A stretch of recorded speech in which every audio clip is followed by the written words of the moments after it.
So technically we cannot guarantee a bubble against Draven. None of his abilities have notable cast times, and his W even gives him an on-demand speed boost. So what is the point of this video? Well, Draven is nothing without his axes, and we can force him to choose between dropping an axe or getting hit by a bubble. The wiki says that the axes bounce over 2 seconds, but I found that to be false, and I don't know what they're referring to.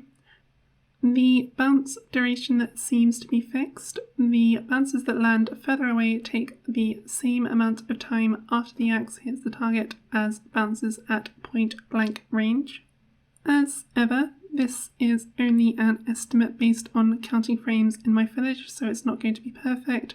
But my testing had the bounce duration last ever so slightly more than 1 second, but the exact duration doesn't matter.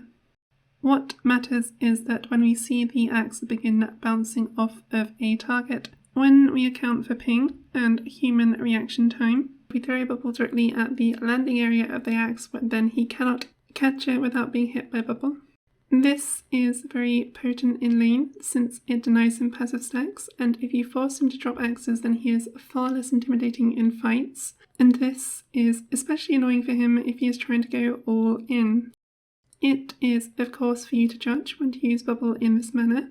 I'm only demonstrating the timing, so don't waste it if saving the cooldown and the mana is better than having him drop one axe. The only other thing to note is how the landing location is determined, so you can position within range to hit him once it lands, but it is really simple. If he is standing still when the axe hits the target, then it'll land on top of him or slightly to the side, and if he is moving in a direction, then it'll land along his path based on his move speed. Something that Draven players will try to do when attempting to play safe is to throw an axe and walk away, so it lands further back in lane, but because bubble has a large range, then under normal circumstances, if you're closest to his initial target, then you should be in range. But for obvious reasons, don't stand too close since he can just hit you and those axes hurt. That's all for now, and as usual I hope you have a great week. Thanks for watching.